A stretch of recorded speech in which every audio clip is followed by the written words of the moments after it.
Здравствуйте, дорогие друзья! Сегодня у нас 24 ноября, воскресенье.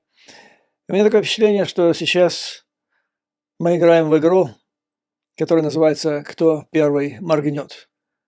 Это игра в той ситуации, когда после ударов атакамсы Storm Shadow вглубь российской территории враг применил ракету «Рубеж». Ну и вот теперь обсуждаются вопросы в Вашингтоне, в столицах стран НАТО и вообще в НАТО как организации о том, как правильно поступить дальше. И в этой связи, думаю, очень важной будет встреча, которая намечена на вторник, 6 ноября, встреча НАТО-Украина. И там будет, я думаю, оглашена стратегия в несколько, я не скажу, что совсем новой, но слегка изменившейся ситуации за последние 2 недели. То есть вопрос стоит так, по большому счету, или же Запад испугается очередной раз и продемонстрирует глубокую озабоченность, в кавычках, естественно, или же будет продолжать наносить удары по наглой, плешивой, по морде и переломит ситуацию. А шансы просто замечательные на это, и сейчас я вам об этом расскажу. Для начала, вот я просмотрел массу источников очень умных людей, которые симпатизируют Украине, это высокопоставленные военачальники, аналитики, политики, и сделал из них выжимку, которая описывает буквально по пунктам, что составляет суть нынешней ситуации. Итак, Путин поменял пугало или пугалку, который будет, во всяком случае, планирует продолжать пугать Запад. Теперь вместо ядерных причиндалов, о которых мы с вами говорим еще с февраля 2022 года, теперь ракета средней дальности. Причем это интересная ракета, которая пока существует, может быть, в 1-2 экземплярах. Причем неизвестно, второй он уже собран или нет. Если все необходимые отвертки для того, чтобы быстренько его собрать. То есть Путин понял, что ядерное оружие уже не работает. Самый главный козырь, самое главное его оружие блефа было, все, его нет. И он решил, надо что-то поменять. Ну и вот применил эту ракету. Причем, что самое интересное, он обещал начать широкомасштабное испытание этого так называемого экспериментального оружия. То есть нет его, нет серийного его производства. Он только будет его испытывать в боевых условиях, ну, сами понимаете. Он проговорился. Вот это очень важная оговорка, которую он допустил, что он будет проводить дальше испытания. Испытание – это значит, что ракеты нет. Цель влияния. Зачем он вообще это все сделал? Кому это все было адресовано? Ну, на украинцев, для деморализации. Тут, надо сказать, и я это ощущаю на собственном канале, не сработало. Задумка не сработала. Народ сначала охнул, но потом опомнился, думался, посмотрел вокруг и послал его опять, этого я имею в виду, бледную моль, окурка, вслед за крейсером «Москва». Второй месседж – это был Соединенным Штатам Америки, который звучит так: не давайте новое оружие или дополнительное оружие Украине. То есть вы, говорил он очередной раз, дошли до точки кипения, дошли, то есть исчерпали все наше терпение, дальше держите меня семеро. Это также послание было Европе, поскольку ракета, как предполагается, там 5–5,5 тысяч километров, то есть практически она может достигать любой точки Европы.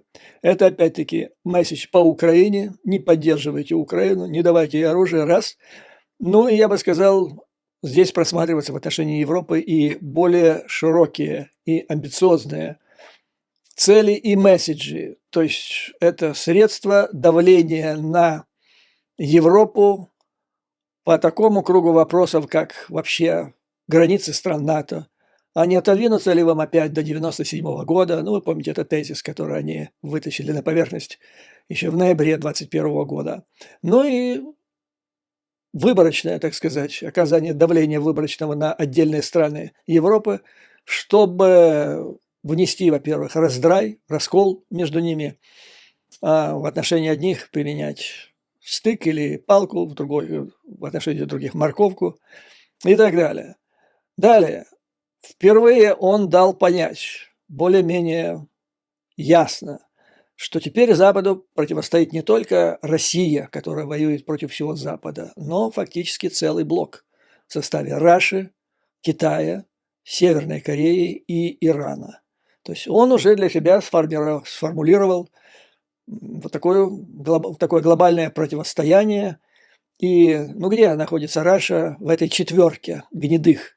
Раша, Китай, Северная Корея и Иран. Она в конце находится, в самом конце, потому что она экзистенциально зависит от Северной Кореи, от аятоллы, которые, говорят, при смерти сейчас находится, и там уже сынок его готовится сменить, но и, естественно, Си Цзиньпина.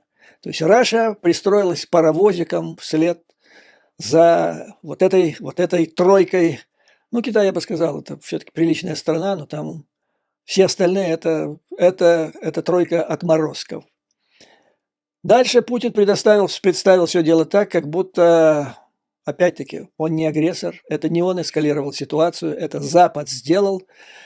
То есть то, что к нему пришли корейцы, притащили с собой 6 миллионов снарядов, теперь тащат гаубицы, это не считается, потому что между ними договор. А вот что Украина получила разрешение на применение ракет атакам Storm Shadow и Scalp на полную катушку, это, согласно Путину, эскалация. Но опять расколотый мозг на две части, и между ними логика не просматривается. Это вот отличительная черта орков, с моей точки зрения, которая происходит в результате наличия у них, как сказал один из их теоретиков, однажды проговорился опять, лишние хромосомы.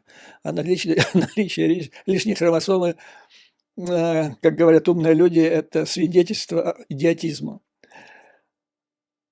Таким образом, подводя итоги сказанному, мы получаем следующее. Произошла подмена пугала главного. Теперь главное – это ракета средней дальности. Но ее нет. Ее только разрабатывают, ее будут испытывать, в том числе, как полигон в боевых условиях, это будет Украина. Причем гуманно будут испытывать, будут предупреждать, когда и что. Это очень важно. Дальше мы это обсудим. Это тезис. Что делать Западу в этих условиях? И вот я уверен, сейчас я вам это изложу, это вот Путин очередной раз создал идеальную ситуацию для того, чтобы его пришлепнуть тапком. Наконец-то. Потому что он ведет себя как нахаленок. Он обнаглел и запутался. Запутался в своих маневрах. Дошел практически до последней черты. Загнал себя в угол. И сейчас просто с ностальгией, вспоминая Рейгана, сейчас бы вот такого человека, как Рейган, и все. И самое время захлопнуть эту мышеловку и там его и оставить. Что я имею в виду? Вот смотрите, он все рассказывает, какие-то там невероятные ракеты у него имеются в огромном ассортименте. А вот у меня есть два знакомых хороших здесь, в Соединенных Штатах Америки. Один из них, то есть они оба служили в войсках стратегического назначения, в ракетных войсках. Один служил под Москвой и был в той части, которая как бы щитом закрывала столицу Советского Союза, то есть это система противоракетной обороны. И он мне рассказывал, о его рассказах можно написать несколько томов книг. Только хорошему писателю бы попался материал. Он всегда рассказывал, что наша ночная смена начиналась с закупки, с приобретением ящиков водки. И шли после этого спокойно на боевое дежурство. Вот так дело обстояло. А другой, он служил в ракетной дивизии стратегического назначения. И вот это самое, как раз то, что касается нашей темы сегодняшнего разговора. Оба они ушли, первый ушел уже Россия, Советский Союз прекратил свое существование, это 90-е годы, а другой, буквально вот на стыке, когда Советский Союз вот-вот должен был распасться. Но тогда еще он был.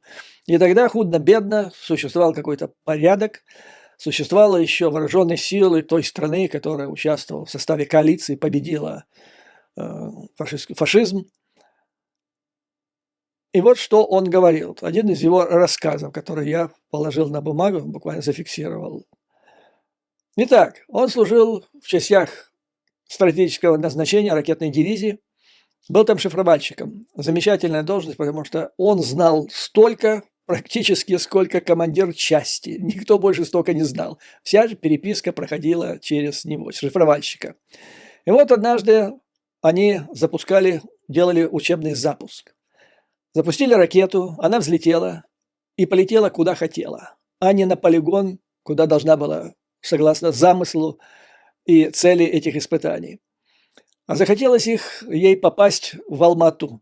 То есть она все развернулась и понесло ее в Алмату, столицу Казахстана, советского Казахстана. Дежурные силы пытались что-то изменить, то ли направление полета, то ли еще что-нибудь, ветер поднять как-то, я шучу, естественно. Но, к счастью, ракета самостоятельно решила самоуничтожиться. Если бы этого не произошло, то Алма-Ата, столица Братской Республики, очень бы пострадала. Ну, дальше, как принято, начинается разбор, поиски виновных. А тогда все ракеты стратегические в Советском Союзе, они делались на Южмаше. Днепр нынешний, тогда Днепропетровск, нынешний Днепр. Там же делались ракеты, на которые Гагарин полетел в космос, «Сатана», которая сейчас все пытается ее довести до ума после того, как Украина перестала обслуживать эти орковские ракеты. Об этом немножко дальше. Так вот, значит, из нее сейчас пытается «Сармата» сделать, никак не получается. Короче говоря, идет переписка между командованием ракетных войск Советского Союза и предприятием «Южмаш». Попытались обвинить, мол, «Южмаш» сделал нехорошую ракету. Оттуда ответили, изучили обстановку, ответили, что военные, желая сэкономить, тогда еще не воровали, экономили только, не заказывали проведение 6-12-месячных регламентов. А еще 3 года, каждые 3 года, там производитель должен был что-то заменять. Без этих регламентов и замен, удивлялись в Южмаше. Радуйтесь, писали они в ответ командованию войск стратегического назначения, что хоть взлетела она, а не взорвалась в шахте. Ну, мы знаем, что сейчас у орков взрывается в шахте. Наступил 2014 год, события в Крыму, затем террористическая вылазка и начало событий на Донбассе.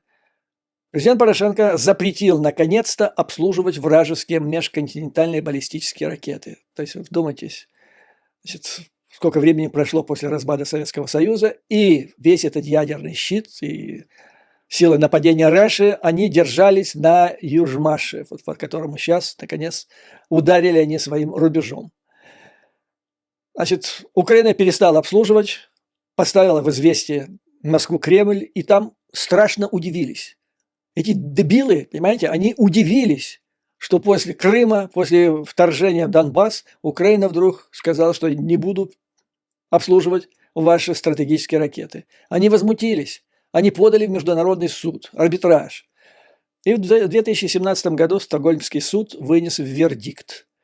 Жертва агрессии имеет право не ремонтировать оружие нападающей стороны агрессии. Но тогда руководство Раши спешно собрало своих кулибиных и приказало создать МБР, то есть межконтинентальные баллистические ракеты собственного производства. Но до сих пор так и не смогли создать ничего надежного. Настолько надежного, чтобы хотя бы несколько пусков подряд было все нормально, не было какой-то внештатной ситуации. И тут он, значит, вспоминает, пишет он мне, вспомните пуск уже при Путине с подводных лодок, когда то, что должно летать на 1000 километров, падало рядом со стартом. Но я и другое помню. Значит, поставили они, не помню только название точно этой ракеты, они наконец-то поставили уже на боевое дежурство, приняли на вооружение ракеты подводных лодок, очень этим гордились, протрубили кругом, а потом как-то так проходит 2 года, и вдруг идет объявление о том, что начинается испытание этих ракет, которые уже 2 года стоят на подводных лодках. И первые испытания идут неудачно. То есть 2 года у них стояли недоделанные какие-то там болванки, начиненные ядерной стружкой. И каждая из этих подводных лодок была потенциально Курском, И только после этого, значит, кому-то пришло в голову проверить все-таки, и принять решение о том, что надо снимать и доделывать. То есть это беспрецедентный, я считаю, случай в мировой практике. То есть идиотизм без предела. А вот с наземными ракетами еще, говорят, хуже. То летают, то не летают. А если взлетят, то не туда, куда их послали, а по своему усмотрению. И фактически надежных ракет межконтинентальных баллистических, ни наземного базирования, ни подводного базирования у Раши нет. Из 521 межконтинентальной баллистической ракеты, которая находится сейчас на вооружении у Раши, примерно половина еще украинского производства. Это вот по данным этого специалиста. Без украинского обслуживания, а его нет с 2014 года, это хлам. Вы помните, да? Нету каждые 6 месяцев обслуживания, нету каждые 12 месяцев обслуживания, и каждые 3 года ничего там не меняется. И об этом знает весь мир.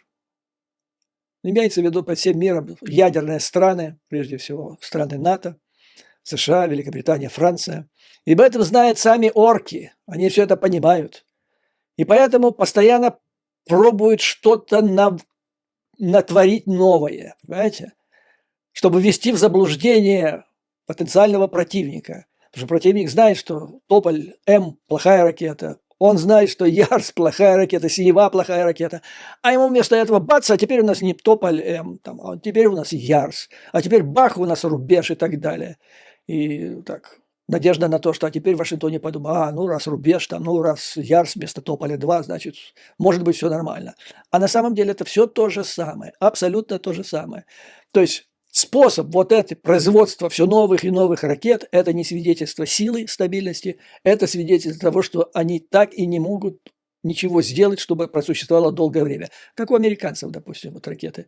Они стоят там уже, по-моему, с 80-го года, и все нормально. А здесь каждый новый, без аналогов, ну, конечно, нет аналогов, ты попробуй, столько хлама. 521 ракета, как говорит специалист, и половина украинского производства, и все это хлам. Действительно, беспрецедентная ситуация, не имеющая аналогов. Ну и вот пытались что-то натворить. В 2007 году склепали Синеву, это, если я не ошибаюсь, ракета подводных лодок. А в 2012 начали клепать Булаву. И вот это свидетельство. Если все хорошо, то не затевается делать что-то новое каждые буквально 4-5 лет. Стратегические силы – это что-то стабильное. Их не меняет каждые 5 лет. То есть это все по морским делам. Теперь по наземным ракетам, наземного базирования, это еще ситуация печальнее для орков. Годы выпуска нового. Значит, 1997 год, Тополь-12М. 2006, через 9 лет, Тополь-12М1. Через 4 года Ярс уже, 2010. То есть Тополь-12М1 оказался ни к черту, потому что уже через 6 лет понадобилось якобы принимать на вооружение новую ракету, чтобы запутать противника, чтобы он догадался, раз Ярс, новая вроде ракета, значит, все должно быть хорошо. Затем, после 2014 года идет, когда отказались обслуживать, то есть они дергались, пытались без Украины, без Южмаши сделать его до 2014 года. Тополь-1, Тополь-2, Ярс-3. После 2014 года пошла Сармат. Сармат – это, кстати, если я не ошибаюсь, предшественник Сатаны.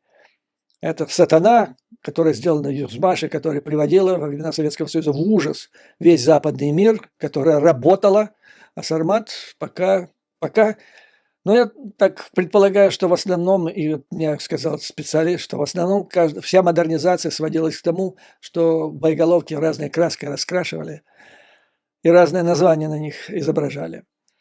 Так вот, значит, после 2014 года Сармат, Авангард, Орешник или Рубеж и, возможно, что-то еще. То есть это очередные признаки того, что летают они не очень. Еще, значит, несколько интересных аспектов. По поводу ракет. По-прежнему значительная часть ракет летает на жидком тополе. На жидком топливе. А это, как он говорит, еще тот геморрой. При его службе один из прапорщиков его части погиб при заправке. Заправка длится 3 суток. Это осторожной, опасной, кропотливой работы, чтобы заправить одну ракету. 3 суток. А все одновременно топливом не зальешь. Не хватает станций, не хватает специалистов. Ядерная начинка также отдельно хранится. Каждый склад под наблюдением спутников. И одновременно заправлять и вставлять боеголовки тоже нельзя. То есть заправили 3 дня каждую отдельную ракету. Потом еще 2 дня, сутки, двое надо добавить для того, чтобы установить боеголовку. Вопрос, какая же внезапность нанесения удара?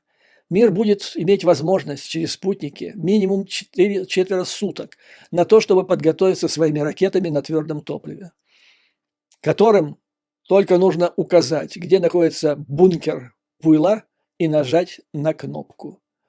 Ну, с подлодок потенциально может быть что-то произойти неожиданно. Но за подводными лодками постоянно следят. За каждой подводной лодкой идет лодка-убийца, которая за ней следит. В последнее время, значит, это еще было на стыке существования распада Советского Союза. Советские подводные лодки начали заходить глубоко подо льды, Северный полюс. И тогда за ними следовали в основном британские подводные лодки, это была их зона ответственности. На каком-то расстоянии, постоянно держа ее в поле зрения. Ну, короче говоря, Запад знает, где и когда эти подводные лодки стратегические России мутят воду в конкретный момент. Поэтому вот здесь этот специалист, товарищ, оценивает удар рубежом по Днепру. Путин приложил много усилий для запугивания нас и мира этим проклятым пуском по Днепру. А что же, какая же реакция? Мировые лидеры просто игнорируют эту тему. Ну, разве что ввели санкции против последнего банка Раши, имевшего доступ к международной банковской системе. А на Нью-Йоркской бирже брокеры волновались аж целых 10 минут после открытия, после этого удара. А потом цена акций поперла вверх, и на закрытии индекс Доу-Джонса поднялся уже на 500 пунктов. Букмекеры не народ, их не обманешь. Они все знают. И понимают, что большая часть того хлама, который есть у Раши, не взлетит. А у американцев, британцев, французов будет 4 суток для того, чтобы предпринять действия, чтобы точно не взлетела и вторая половина. Поэтому еще надо иметь в виду, что многие годы всеми этими космическими силами, я имею в виду производство, работу, разработку, это же все тот человек, который грозился отправить американцев на Батуде в космос. Смешной человек, комсомольский работник, по складу характера, по опыту работы. Это человек, которому надо выступать с трибуны и призывать к прорывным действиям и так далее. Это не организатор, это просто трепло. Ну и вот результат этой ситуации. То есть где находится сейчас Раша. Причем люди, вот он говорит, прослужив там, имея соответствующий опыт и знания, он уверен, что помимо всех остальных проблем о том, что не могут сделать, ну просто не могут в Раше сделать надежную, хорошую ракету, кроме этого еще есть такие непредвиденные обстоятельства, которые не учитываются обычно высоким начальством. Как то товарищ прапорщик уже украл костюмы для заправки жидкого топлива в ракеты для себя и для командиров, поскольку рыбалка – это святое. Вот такие вот стратегические силы в Раше. И вот в этой ситуации, значит, бледная моль очередной раз, то есть она подменяет инструмент блефа, вместо ядерного причиндала теперь полу такое. Это теперь ракеты средней дальности, которых он счел возможно продемонстрировать. Кстати, забыл сказать, вот как этот товарищ еще рассказывал, ракеты в основном, он говорил о ракетах СС-20, которые напугали весь западный мир в конце 70-х, в начале 80-х, а потом привели к крушению Советского Союза. Так вот, их собирали, это была отверточная сборка. И для того, чтобы ввести в заблуждение американцев, Они соорудили какой-то фильм, где показали или намекнули, что на самом деле их делают конвейерным способом. Вот ничего нового не могут придумать в Раше. Это же еще Никита Хрущев придумал, когда у Раши было всего 2 ракеты, это во время Карибского кризиса, 1962 год, всего 2 ракеты в шахтах межконтинентальные баллистические, которые теоретически могли взлететь и долететь до Америки. А Никита говорил, что у нас их тысячи. И ЦРУ посчитала, что, наверное, если, не может же нагло так врать руководитель такого большого государства. Говорит тысячи, наверное, тысячи. ЦРУ подтвердила. И только потом, когда Blackbird запустили самолет, который там все перефотографировал, вот только тогда, это уже было после Карибского кризиса, поняли, что всего 2 ракеты. Так вот он говорил, что мы их штампуем как сосиски на конвейере. Вот все это была эта история до Советского Союза. А сейчас Пупкин продолжает то же самое. Вот у нас Орешник или Рубеж. Говорят, что он запутался. Ему писали там Рубеж, а он пока дошел и забыл. И первое слово, которое пришло на ум, это оказался Орешник у него. Короче говоря, вот самое сейчас. Еще важно, что он же пытается на Запад, то есть не пытается, он в этой своей речи проникновенной возложил на Запад ответственность за эскалацию. То есть для него это важно, потому что там же Китай, Индия, глобальный юг, ему это важно. Но эскалировал на самом деле ситуацию он, и это всем понятно, тому же, той же самой Индии. И вот сейчас самое время захлопнуть, он загнал себя в эту мышеловку, просто ее загнать. Нужно сделать то, что сделал Рейган, что показало свою эффективность. Он пугает тем, что теперь Раша, она фактически тоже выходит теперь молчаливо, не произнося эти слова, что я выхожу, выходит из договора, которым она связывала себя, сказала, что вы, американцы, вышли, но мы будем продолжать это все. Сейчас они уходят, сейчас они разрабатывают, и, следовательно, дальше идет их развертывание.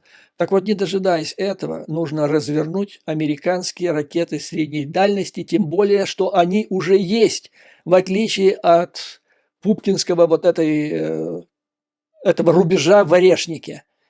Американские ракеты есть, и это, в отличие от вот этой кракозябры, которую он бросил на Южмаш, это действительно новое слово в технике. Это гиперзвуковые ракеты. Вот сейчас я вам доложу о состоянии проекта создания гиперзвуковой ракеты в Соединенных Штатах. Первая, ракета, она разрабатывается совместно армией и ВМС США. Текущий статус. Армия США успешно провела полное комплексное летное испытание своей гиперзвуковой ракеты. И это стало важной вехой на пути к принятию этого оружия на вооружение. Все, уже закончились испытания, только бюрократическая процедура принятия на вооружение. Это испытание являлось частью совместной программы разработки с ВМС США и включало в себя общий гиперзвуковой корпус. То есть у одной ракеты будет корпус, который включает в себя двигатель, боеголовку, там, кабели, там, затем электронику там, и так далее. И вот у этих 2 ракет, они 2 будут ВМС и для армии, у них будет общий вот этот гиперзвуковой корпус, который называется CHGB – Common Hypersonic Glide Body. Это ракета, то есть это весь комплекс оружия, которое называется гиперзвуковое оружие большой дальности или сокращенно LRHW. Летит со скоростью 8 махов, и в который входит вот это CHGB, то есть Common, вот это единый общий гиперзвуковой корпус. Все, теперь речь идет о принятии решения, и дальше боевое дежурство и первый запуск. Другое сообщение. Армия завершила поставку, уже 1 дивизион уже поставлен. Поставлен он в подразделение на объединенной базе Льюис Маккорд в штате Вашингтон.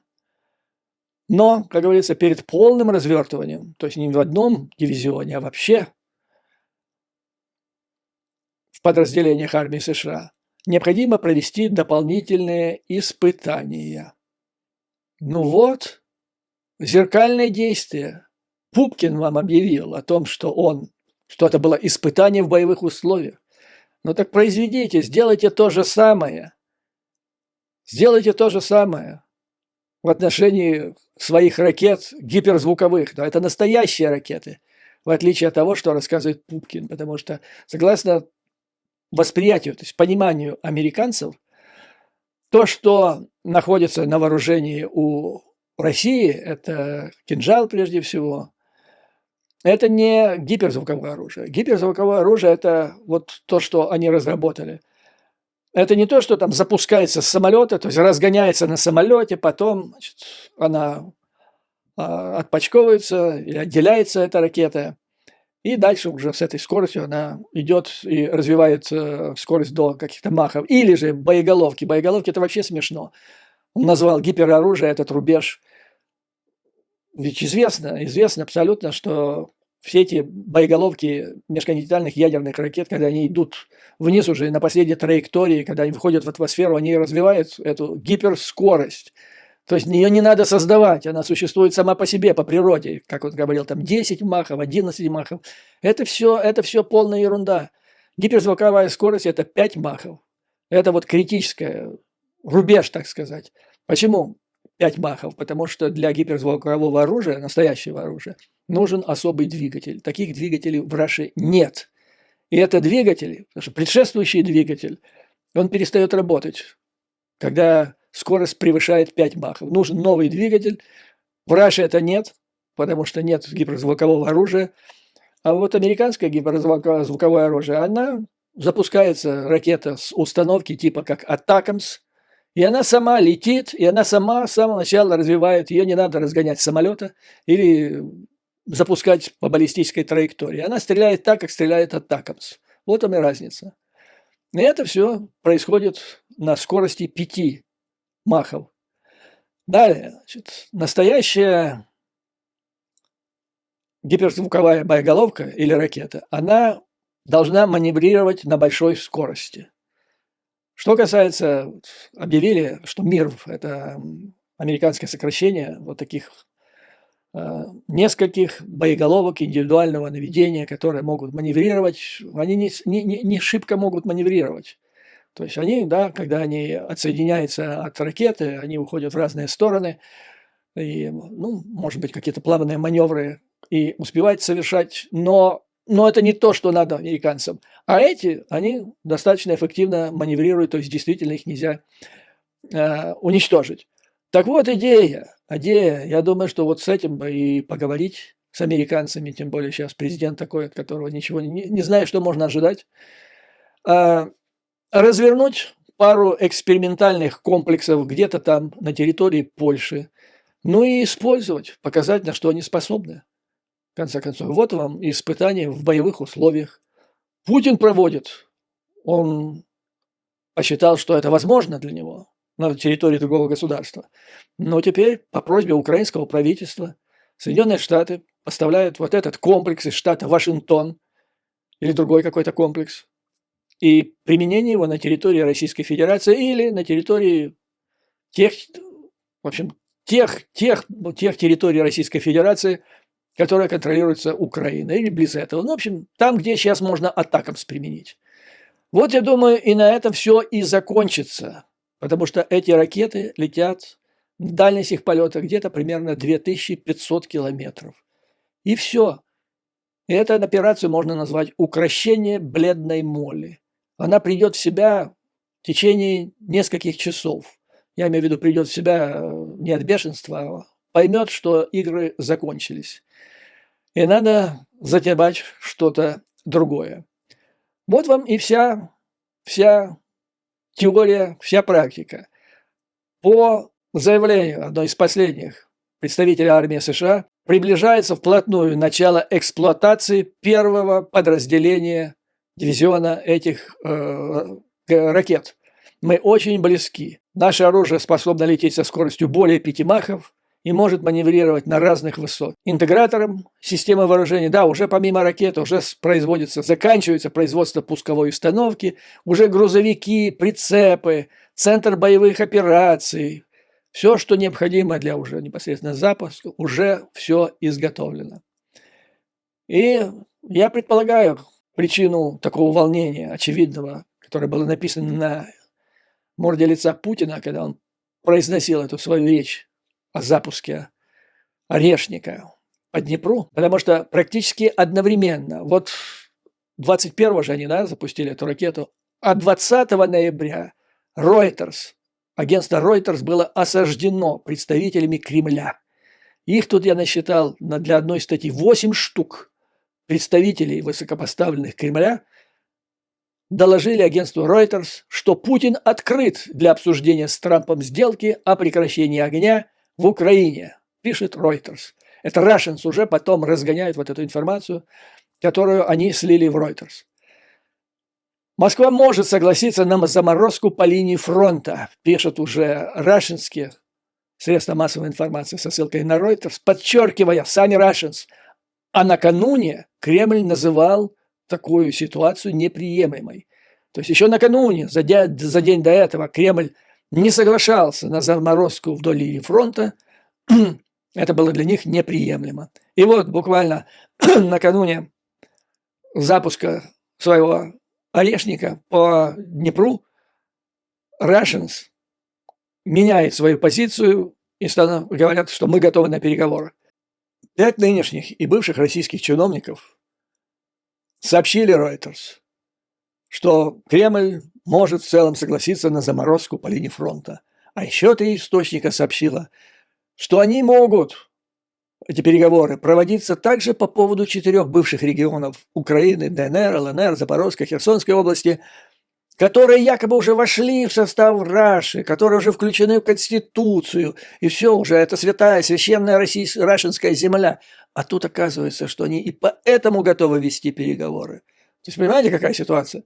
С одной стороны, вот произвол это пук при помощи, значит, рубежа, которые, как говорят некоторые специалисты, боеголовки были начинены стружкой магния для пущего эффекта в ночное время, готовясь к запуску, значит, этого чудо-оружия, которое ведет, корни которого уходят еще аж в тополь, который существовал во времена Советского Союза. И вот, и одновременно, типа, ну вы меня вынудили, вы меня заставили, это же не виноватая я, он сам ко мне пришел. Одновременно такое предложение, которое Путин делает Трампу. И это не одно слитие через Reuters. Там были еще целый ряд других публикаций, которые опять-таки со ссылкой, наверное, еще на других кремлевских источников говорили то же самое. И, наконец, Путин это все сказал. Ну, все они уже. Осталось только ансамблю песни и пляски имени Александрова в Москве песню спеть о том, что мы готовы на переговоры. Боится он. Вот, я думаю, эта общая ситуация будет обсуждаться на сессии НАТО-Украина. То есть сейчас, ну, я считаю, был бы верх идиотизмом в этот момент моргнуть и списать это все на глубокую озабоченность, эскалация конфликта, ядерной войной там, и так далее. Не будет никакой ядерной войны, потому что это последнее, что нужно трусливой бледной моле. Вот на этом, дорогие друзья, позвольте закончить сегодняшний выпуск. Как обычно, слава Украине и вооруженным силам. Враг будет разбит, победа будет за нами. А вам, друзья, как обычно, выдержки, мужества и твердой веры в нашу неизбежную победу. До новых скорых встреч.